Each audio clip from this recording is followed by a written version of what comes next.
What is going on with these drone swarms? Did your program introduce a glitch or something? It's, the drone swarm AI. That one swarm controller in particular, it went autonomous. Like, completely autonomous. Sentinel doesn't control it. But neither do we. Yeah. That's bad. Not necessarily. It's still running Operation Citadel, and it's also running a lot of other subroutines. But we've been locked out again. We have no access to the program. Plain English, genius. What's going to happen with this AI, and will it let us off the island? The AI is demonstrating emergent behavior. You can't anthropomorphize it. It doesn't think the way people do. It can't let us do anything. But it doesn't make it less amazing. In other words, we're shit out of luck. I'm gonna miss Fox. I already do. What was his job, anyway? He was a mathematician, but unofficially, he was the Pexplo Man. That's some indie superhero reference? Pexplo Man is an abbreviation for the Perpetual Exploding Man.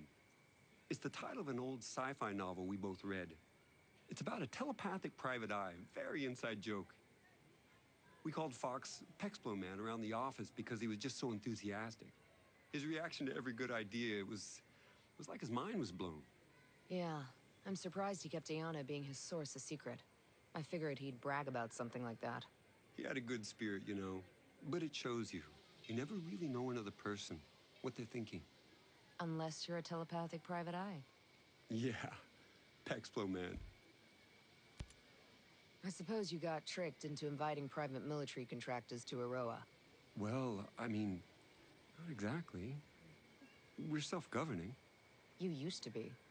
Okay, we used to be. We needed security. Not just as a police force, but as security. At least that's what Miles got me to finally admit. Against pirates and the mole men and such. Our drone security was limited. It still is. If unauthorized people land, we would know about it, but we couldn't do anything about it. You're obviously not afraid of squatters. You were afraid of corporate spies? We do get spies from time to time. Don't tell the shareholders, but the more our tech discoveries are disseminated throughout the world, the better off it'll be. But I was worried about the safety of our staff, the bombing. I just never imagined the antibiotics would be more deadly than the illness. Sentinel snuck a private army into the abandoned U.S. military complexes. Stone's been planning this takeover from day one. My colleague, Ayana Puri, who dealt with this, certainly has a better picture. This guy, Trey Stone, doesn't make things easy. He always seemed kind of ambitious. He and Walker always had some friction. Walker mentioned Stone before, but never in a friendly way. I take it he isn't very likable? He's a creep. But I've had to work with all kinds of people before. Sometimes you tolerate jerks just because they get the job done. Did he get the job done? I don't actually know. He kind of insulated himself. As a subcontractor, I couldn't supervise him the way I did other people. I had to trust Walker when he said things were going well. Tell me what else you know about Miles. I've only met him unofficially. You know those guys who are somehow everywhere? Know everyone? That was Miles. Made a lot of intros, huh? He made all the introductions. He introduced me to a whole new network of people, and I put them all on my team.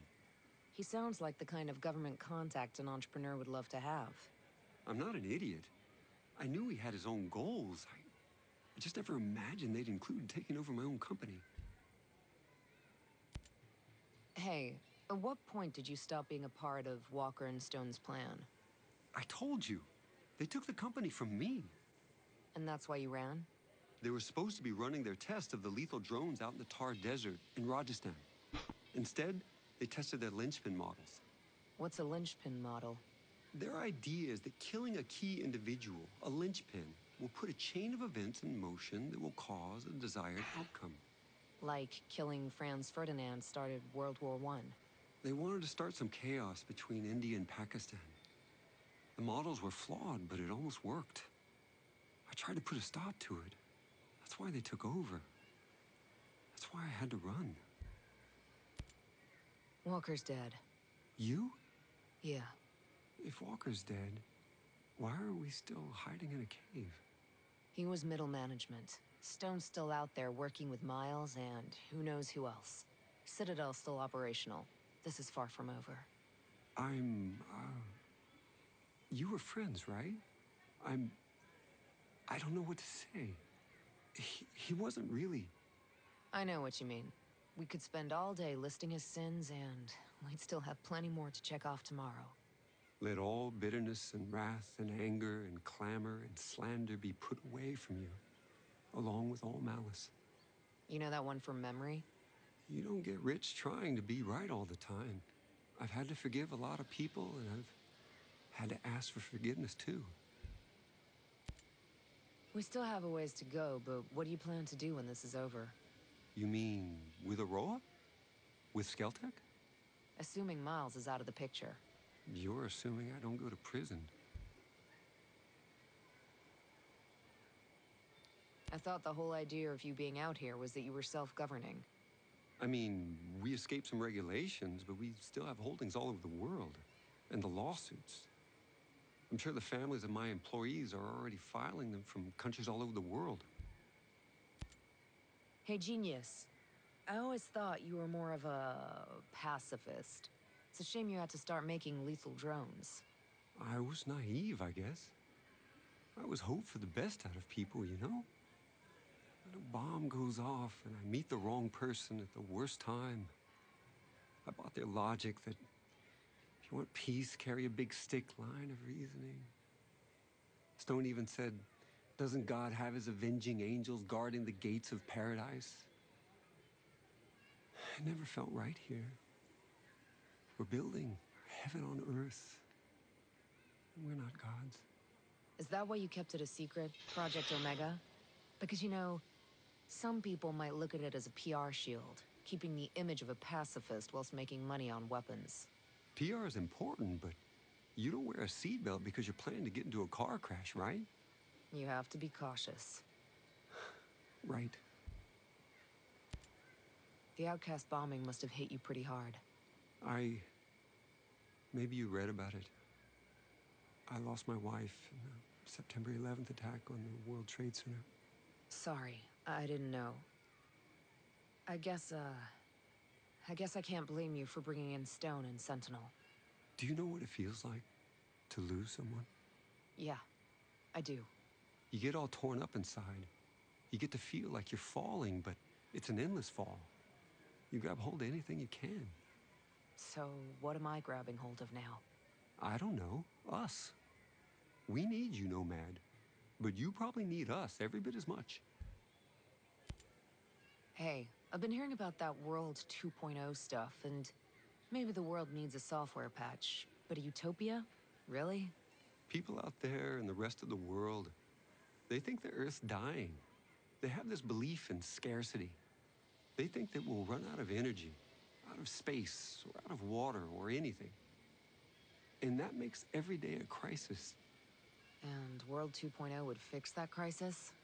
It was more about fixing that mentality. I wanted to show the rest of the world that with innovation, with creativity, and with a little courage, it's easy to see the universe is abundant. And how about now? It's still an abundant universe. That hasn't changed. Just, I thought I could keep out jealous people. And the cowards. No getting away from them. No. I'm probably not as brave as I want to be either. How did you buy Auroa in the first place? I didn't buy it. I leased it. Auroa is technically part of New Zealand, but the US had leased it for years. Yeah, that's why there's the old naval station. But wouldn't it have been easier to rent a chunk of California or something?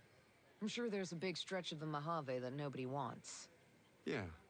The abandoned naval station here piqued our interest initially, hoping we could piggyback on the Cold War infrastructure. That was a wash. But once we had visited Auroa, its biodiversity won us over. Good Hope Mountain has ice, Infinity is surrounded by fields, and the swamps of Finn Bog sport as harsh a conditions as any good drone tester could wish for. We fell in love with the place. I bought the lease from the US government. And now these are your islands. No government but Skeltech. Well, avoiding government regulation was a factor. I'll bet it was. I met a lot of Skell-Tech employees who are mad at you. The outcasts.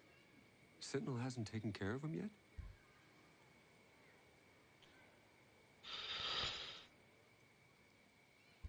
They're naive, but they can learn. They can do some good for the island. They're small-minded, fearful. If they think the world is going to destroy them, it will. Well, we need them, so maybe we can change their minds. Some people don't change, Nomad. But some of them do. You healed up from the bombing attack? I mean, in your head? Yeah, well, I had to deal with the aftermath. First team to inspect the site. I still remember all those broken windows, shattered shards of glass. I kept thinking, we can fix those. We can fix those. I got the windows fixed, but I stopped scheduling non-vital meetings in the Skell Foundation head office. It's different than when you see something on TV. It's just reporters and sirens. It's the smell. So acrid it singes your nostrils, like the energy around you has been sucked away, you know? Yeah, I do. And the bombers were never caught. We never knew if another one was coming. We suspected the outcast, but now that Sentinel's taken over, I wonder. And you're the one asked Sentinel to step in. Yeah, that's on me. I need more about Paula Madeira. How long have you known her? Years. I hired her right out of grad school. Actually, she was still in grad school. She was only 20, but she was just so smart. I knew that with her, I could lay the foundation of Skell-Tech's advanced drone program. But are you friends? Was there something else going on, or what? There's something I'm missing. I think hiring her so young, she never really learned the art of adapting. She didn't like working with Walker. I could have handled her differently. I know I need to talk to her about that. You didn't answer my question. It hurt. She was so special and one of the first to truly believe. And in hindsight, she was also right. She saw right through Walker. She was immune to his charm. I was deaf to her warnings. When did you get away from using dollars? You like the Screds? I don't understand them. They're a cryptocurrency. As much as we could, we wanted to get away from the control of international banking. But it's a made-up money. All money is made up. It only has value because we all agree on it as a medium of exchange. Everyone in Auroa agrees to use Screds. And Skell-Tech makes sure to create a limited supply. So if we all agree to use your play money instead of dollars, the economy still works the same way? Money's only worth what you think it's worth. My mind? Blown.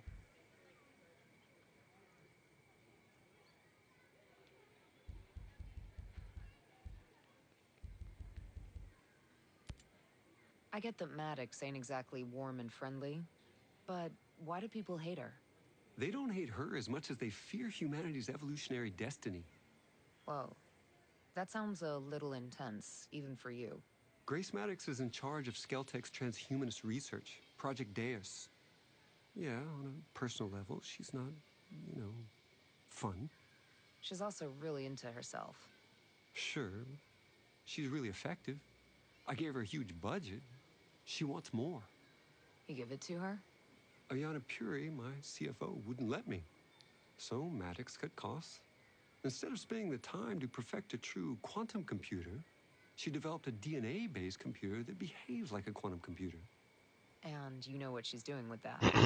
She plans to download her mind onto that computer.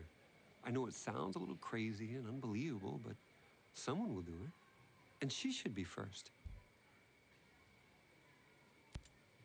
I take it you spoke with Ayana Puri. Yeah, she's still pretty shaken up, I think. I think she's cool as a cucumber. No, she's not like you. She thinks showing her emotions makes her look weak. It's a business thing. Switching sides is a business thing, too. I don't like everything she did, but she did do her best to protect the staff. Nomad, I ran away, but she stayed. She looked out for the rest of Skell-Tech. She seems more cloak and dagger than business suit. But I will admit, Auroa's a better place with her than without her. So what does a billionaire arms dealer do when he's not manufacturing killing machines? Skell Tech is responsible for an extensive catalog of inventions over the past decades. I'm listening. Our first economically viable autonomous machine was the Skell farmer, a harvester capable of recognizing the range and ripeness of crops. Since then, it's found unintended utility in mining and forestry. So explain to me how you got from farming drones to war machines. Our next invention, the Skell Transporter, was the first affordable smart delivery device, a new standard in the industry.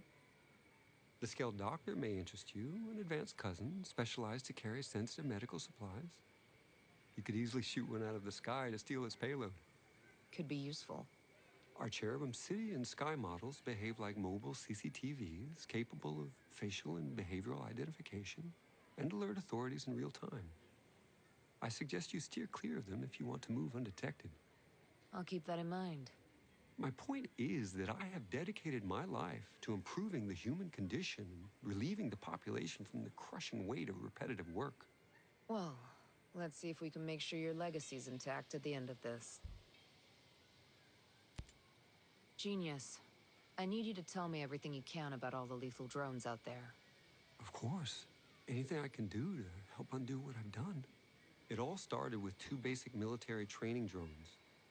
The Incubus for ground and its airborne sister, the Succubus. They were then multi-purpose, giving birth to new models. Eamon and his flying sibling Murmur were taught to patrol areas in the wild. Ime and Malphus were designated for location defense. The meanest models were Andres and Stalus, search and destroy drones that the wolves just love.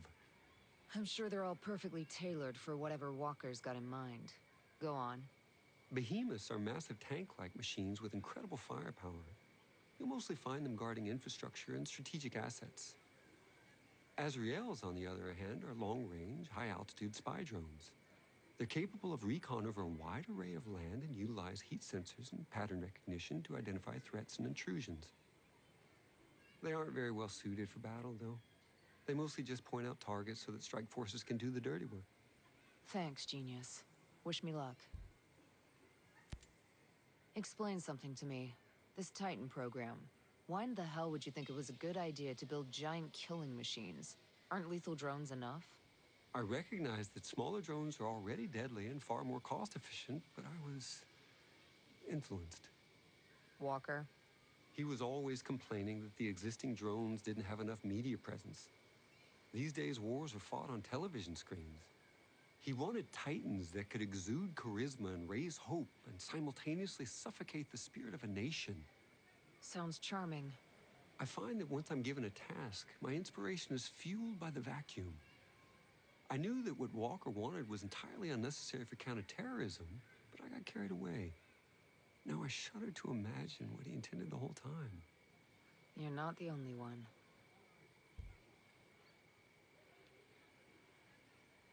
Stay out of trouble. Focus is my forte.